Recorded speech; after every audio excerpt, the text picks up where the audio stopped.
What's up, everybody, and welcome back to another episode of Bourbon and Bets. I am your host, Zach Stonerock, and joining me on today's episode, I've got Mr. Avery Cunningham. Avery, welcome back to the show, man. Hey, Mr. Gordon, Mr. Zach Stonerock. How's it going, brother? It's going good, man. I'm glad to have you back on. It's been a little bit, but I love the jersey, man. Is that Charlie Conway? Yeah, it's the Charlie Conway jersey. Since I'm talking to the Gordon Bombay podcast, I figure out, throw this jersey on and, why not? Can you explain a little bit? I kind of hit on it last episode, but can you explain the reference? Yeah, so for those that's been following us, at first we were Bourbon and Bets podcast. Then, a little while ago, Zach changed the name to Straight Up Locks, and just to change it back to Bourbon and Bets. So the analogy comes from, D2 movie when Gordon Bombay, he had the Mighty Ducks, then they changed the name to Team USA, then to change it back to the Mighty Ducks. So, that's where that analogy comes from. So it's an honor, Coach Bombay. Glad to have you join the show. Maybe we can figure out the flying V if we can ever get the whole squad back together. Yeah, you, me, and Mr. Big Hockey Guy Tim Todd, and maybe Trevor tag along with us. Yeah, it'll be a good time. Yeah, we'll see if we can get the whole crew together again. Yeah, probably not, but probably not. It's unlikely, very unlikely. But we're gonna try our best. Right. So let's go ahead, man. There's been a not an official signing yet, but all the rumors say that we have a landing spot, a new home for DeAndre Hopkins. Have you heard about this rumor? Yeah, I've heard that Tennessee Titans have come to an agreement of some sorts. 26 years for a 2-year deal, could be worth up to 30, right? Is that sound about right? So it's actually not a 26-year deal. It's a $26 million, yeah, for 2 years. Yeah. That'd be impressive, man. I think he's 31. So if he could play till he's 57, that would be according to his own words, he's gonna play until he does. He's not a 1,000-yard receiver anymore. So if he can play till he's 57 and still get 1,000 yards, man, that's great production. Yeah, that's way better than Tom Brady. Tom Brady can never do that. We'll see. We'll see if Brady comes back out of retirement or not. Yeah, I don't think so. Yeah, I think he's done. I think he's done for, man. But who knows? With him, you never really know. As soon as training camp's over, maybe he lands back down in Tampa. I know they could definitely use him. But no, you are correct about the contract. It's going to allegedly it's going to be 2 years, $26 million, with up to $6 million in incentives. So $3 million a year. So for a total of $32 million. So I have not seen what those incentives entail yet, but I would imagine they have something to do with like receiving yards, receptions, touchdowns, pretty much the standard receiver metrics that they're trying to get out of him from his production. Yeah, if I recall correctly, I think there was if he had 600, I want to say 620 yards, 650 yards, he get a bonus, or 700, 800, or 1,000. I think 1,000 yards, he'll get $1 million bonus. Like 100 catches, maybe $1 million bonus, and then there was a certain amount of touchdowns. I think it may have been 10.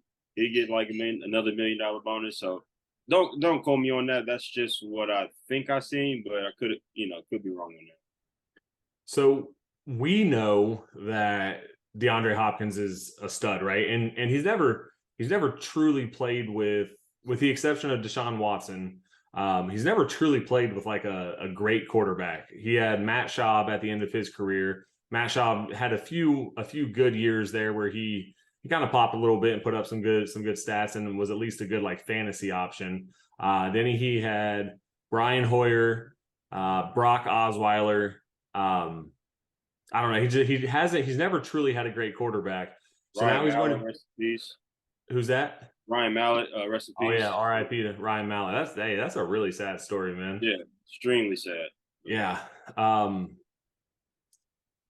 So looking at his situation in Tennessee, he's going there with Ryan Tannehill, who really resurrected his career since his arrival in Tennessee. But it also seems like since that so he came over in 2019 via trade, if I'm correct.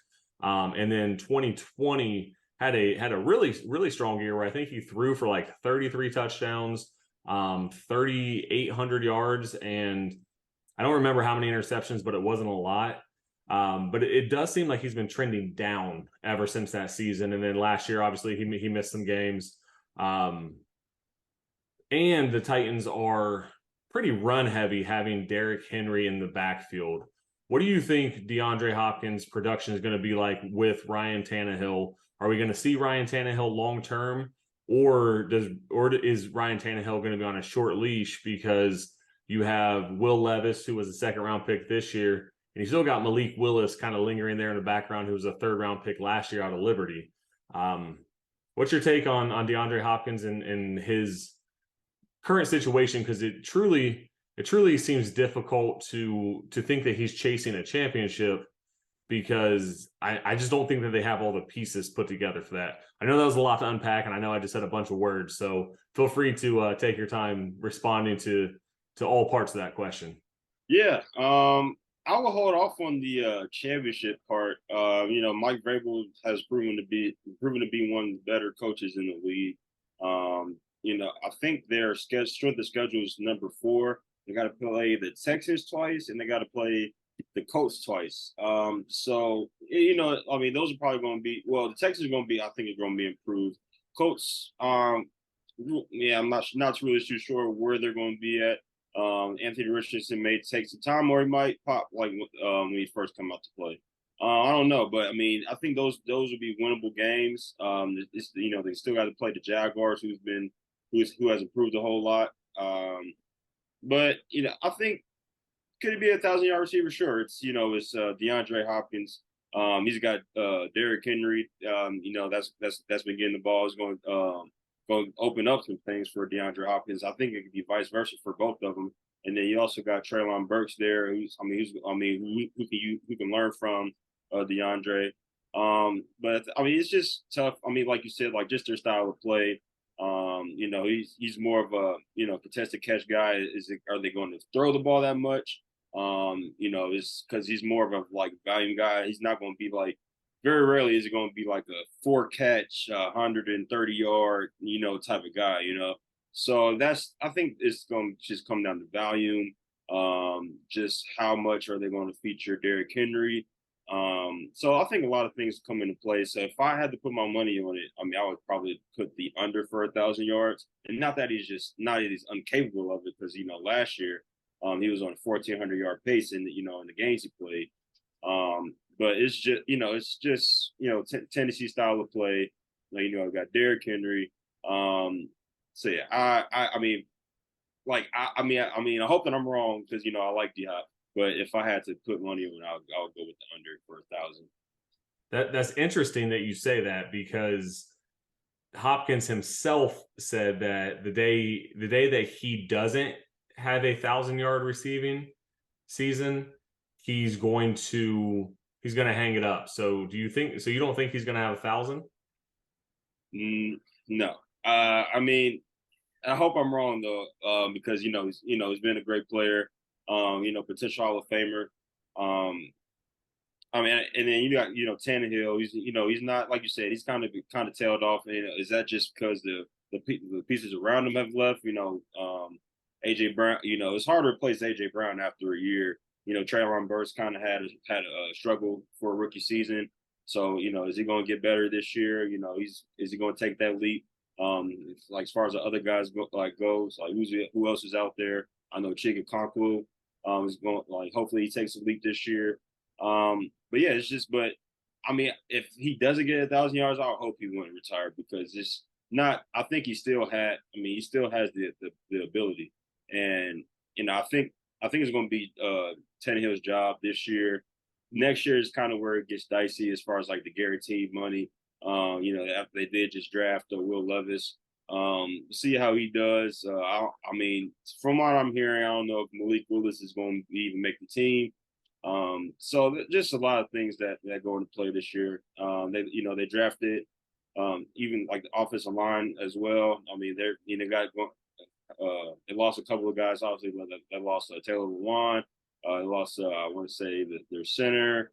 I mean they're going to have a couple of new guys. They just drafted Peter Skarkowski out of Northwestern in the first round. So I think he'll anchor the left side. I think they drafted some other guys too. It's just a lot. Just with the offense, like the style, like what style of play are they going to play? What style of offense? New offensive coordinator. So it's just a lot that goes into it. So I mean, if he doesn't get 1,000 yards, I would hope he will retire.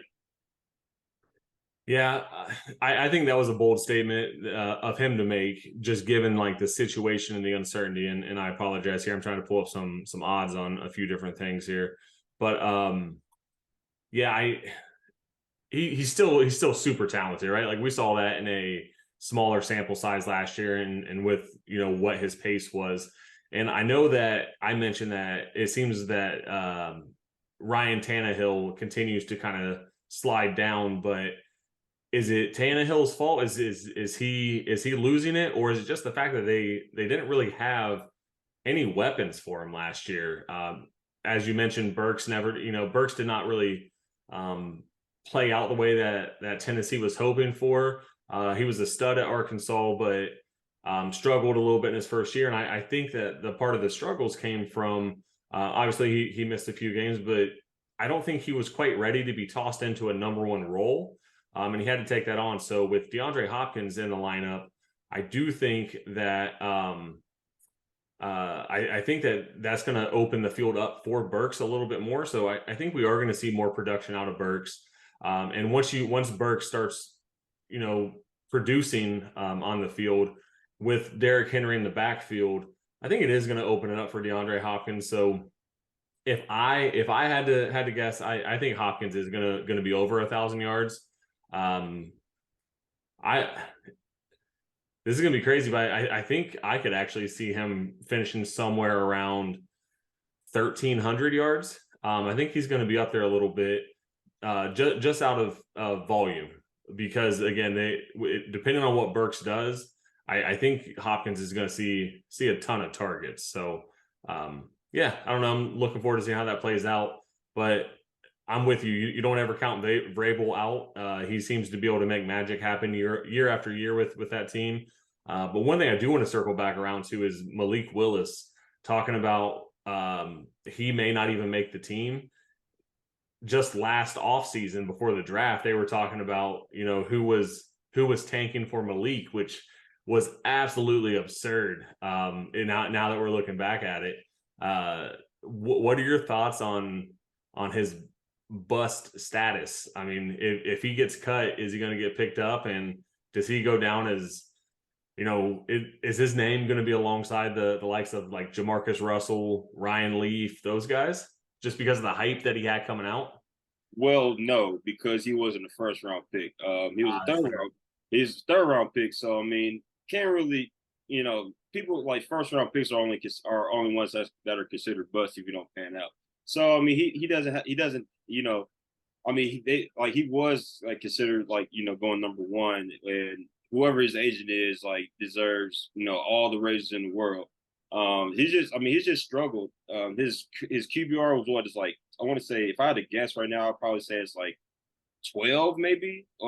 He's there's games where he would only complete like one pass, like you only like attempt like only a handful of passes, and then you bring in like Josh Dobbs off the street, and he had better success than you did. That's not good. He's got a strong arm. He's athletic, but he's got to get better as far as like accuracy, like and probably his confidence and like the confidence the coaching staff has in him. Probably he has to do better, like middle of the field. He was always a sideline thrower when he was at Liberty, but the most efficient throws come in the middle of the field. So I don't know if he's going to take that leap. That sounds like he doesn't really have that much time either. You got Will Levis coming in. Is he going to be the two, or is Malik Willis? I don't know, but to say he's a bust, you can't really say that just because he was a third round pick at the end of the day. Yeah, that's fair. I guess I was playing more so into the hype Yeah, factor, yeah. and everyone expecting him to have a chance at going number one. Yeah, so thank you for bringing me back to reality with that take. Um, Looking at, so what I was looking up here is DeAndre Hopkins over under number for receiving yards. If you had to take a guess, I'm not sure if you looked at it. Where do you think that this number lands?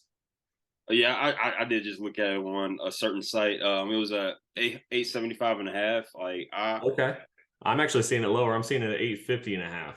mm, so yeah, So you're going over, like you're hammering the over pretty I would much. hammer the over. Absolutely. With Derrick Henry back there opening up the field, they're gonna, you have to load the box against Derrick Henry. I don't care that he's getting a little bit older. He still runs hard. He runs downhill. You're not going to tackle him with one guy, so you have to load that box up. So I think if they game plan correctly, get a lot of play action passes, that's going to have DeAndre Hopkins open. And I still think he has the ability to get separation when he does catch the ball. So I would hammer that over. Okay, like, and I don't know how much separation he like. I mean, he's not like a huge big time separator. Like, most of his career has been on contested catches. So is Tannehill that accurate to like put the ball where it needs to be? And he doesn't really. And it's DeAndre Hopkins, so he doesn't really need to be like overly accurate. DeAndre Hopkins is just gonna make a play on the ball. So like with the over, I would probably say over to 875 or 850. Maybe like a 900 yard guy pushing 1,000. But I don't know, man. If it was 1,000 yards, I'd say I would go with the under. Too early to tell right now. Too early to really make a solid prediction. And then obviously there's other factors that come into play that none of us can predict and none of us hope happen. But obviously there's injuries, there's quarterback changes, there's all kinds of different things. I mean, if Derrick Henry does happen to go down, which we hope doesn't happen, but we've seen recently that he can be injured. As again, as much as we don't want that to happen, but if he does get injured, then teams and defenses don't have to load the box as heavy, which then they'd be able to back off a little bit and cover the field a little bit better, so those windows become smaller. So there are a lot of factors that come into play, but I think if we look at things through a perfect world lens, I have a hard time seeing him not go over 1,000 yards. Yeah, yeah. That's fair. Like, it's going to take this offensive line. Like they lost a lot of pieces from the offensive line. It's going to take them a while to gel. So I think that's going to play Keenan as well. But if I would, I got faith in Vrabel that he'll figure some things out. Just go back to your point about Derrick Henry. He was hurt a little bit last year. He was hurt in the in the fantasy football finals, but that didn't stop me from winning the league. I'm gonna blow past that comment. It's a new year. It's a new year, man. Let's not live in the past.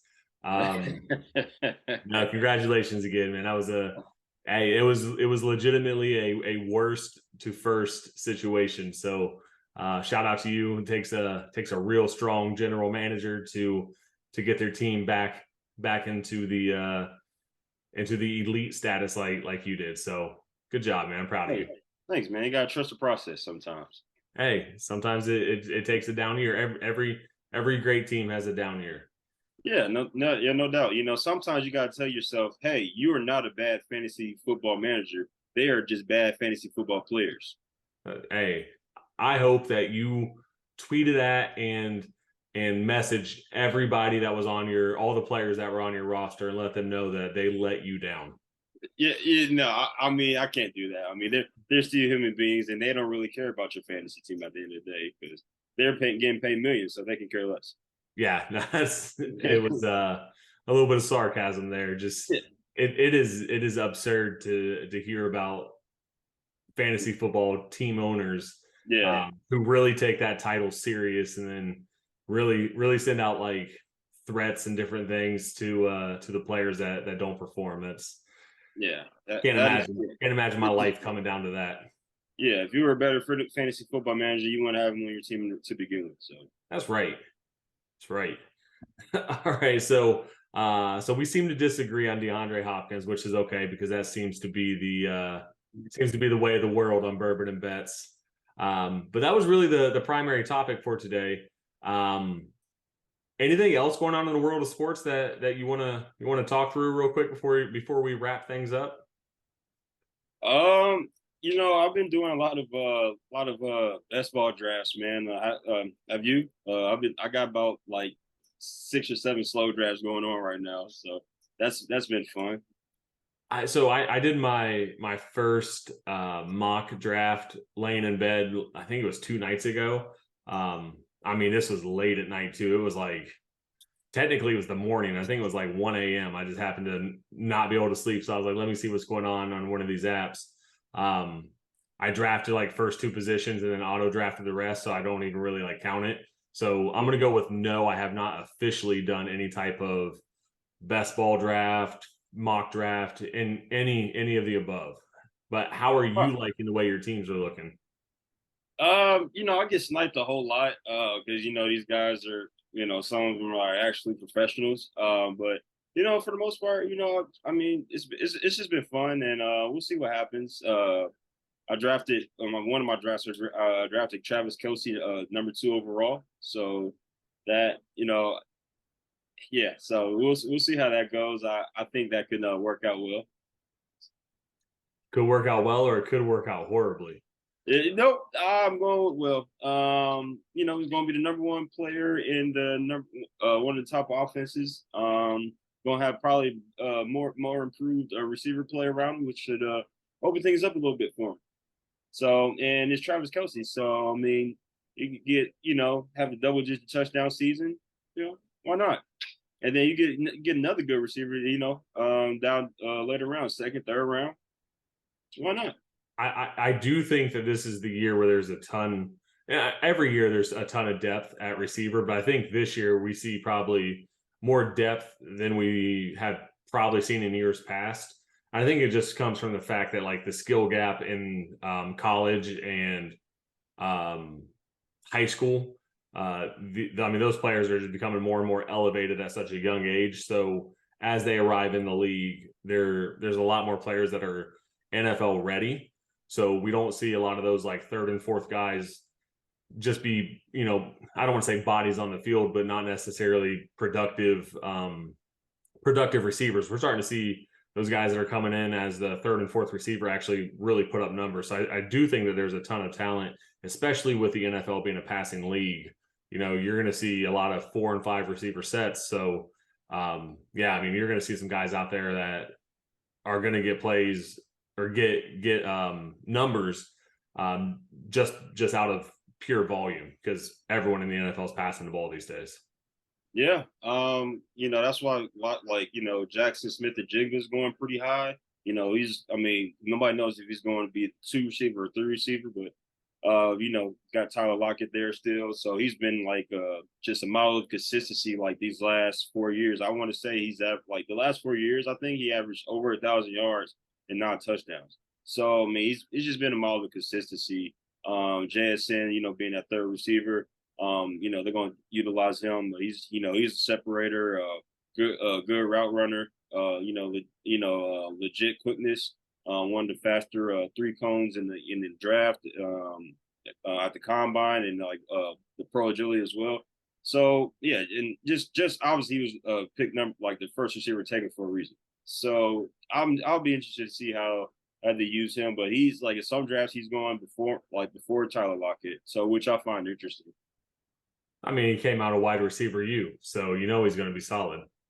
That's debatable. I think LSU may have something to say about that. I think overall, well, no, I'm gonna stick with my statement. OSU is wide receiver U. So okay, the first 2 receivers more so taken in these drafts are LSU guys. So that's no big deal. No big deal. I think we're seeing a shift though. I think you're looking at Garrett Wilson, Chris Olave, Jackson Smith-Njigba. I mean, we're gonna see a lot of OSU, Terry McLaurin. We're gonna see a lot of these OSU guys really start to. You're gonna see the league is going to be overtaken by OSU receivers here in the next like 2 to 3 years. I mean, they've always produced good receivers, but I just always got to find a little way to poke at Ohio State fans. So.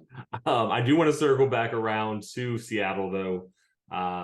Geno Smith is obviously the factor there that's going to determine how Lockett, DK, and Smith and Jigba produced this year. Was last year legit, or was it just he was reinvigorated and we're going to see a big regression this season? No, I don't see any regressions. Their offensive line is going to get better. They're a young group last year. I think they're going to get better this year. They got another weapon at receiver. Geno Smith completed almost 70% of his passes. So that's just not. I mean, that's just not a fluke. I don't believe. He's still in the prime of his career. So I don't think that's going to be a fluke at all. It's just going to be a tough. It's going to be a tough division. Obviously, you got San Francisco, you got Los Angeles, who I think is going to be better than people think they will be. So it's going to be very interesting to see what goes on in Seattle this year. They're going to be fun to watch, and I want to see what how they do the running back situation with Zach Charbonnet and Kenneth Walker. Two guys that went the second round, like Kenneth Walker last year, this year, Zach Charbonnet. A lot of Kenneth Walker's weaknesses are Zach Charbonnet's strengths. So it's going to be interesting to see, how they treat that backfield. Yeah, I think that offense is going to be fun to watch if Geno does keep things rolling, just because they have that two-headed monster back there at running back. They have three, very good receivers, very consistent receivers. So, yeah, we'll see. I do think that division is going to be tough. It's going to be a lot tougher than what most people think. Last question here, unless you have something else you want to throw out. If you had the number one overall pick in fantasy football this year, who are you taking? Yeah. Travis Kelce. Stop it. No, just stop. No, I'll go with Justin Jefferson. The volume, man, the consistency, and you can argue that his expected touchdowns were lower than his actual touchdowns that he had. So scary enough, he has room for improvement. So I mean, if I was 1-1, I'm probably going Justin Jefferson. So you're taking Justin Jefferson over Tyreek Hill, who just came out and I think he guaranteed 2,000 receiving yards. Yep. Yep. I would take that bet any day of the week. So. Okay. Fair enough. I think this is probably the toughest year ever, because I always typically, if I'm number one overall, I always typically want to lean towards a running back, just because if you get a good like dual threat running back where they can rush the ball and they can catch a lot of passes out of the backfield, I feel like that's a super valuable fantasy option to have on your team. However, I do think that there are some very elite receivers. So this is tough, man. All right, so let me ask you this. Depending on the format, if it's half PPR, are you going, I mean, we could argue that Christian McCaffrey is going to be his first RB draft running back drafted. So are you going Christian McCaffrey or Justin Jefferson if it's half PPR? I'm going Christian McCaffrey. Okay, fair enough. Yeah. I'm not even. I just have to continue my hatred for the man who has continued to finesse the whole city of Minneapolis for so many years now. With his inability to win big games, I hold that against Justin Jefferson unfairly. I will admit that, but I don't think I could go with Justin Jefferson. So I might go Tyreek over Jefferson. Hey, that's fair. I mean, Tyreek got some talent down there. Got Tua throwing the ball. Now, is Tua going to be healthy? That's a whole nother discussion.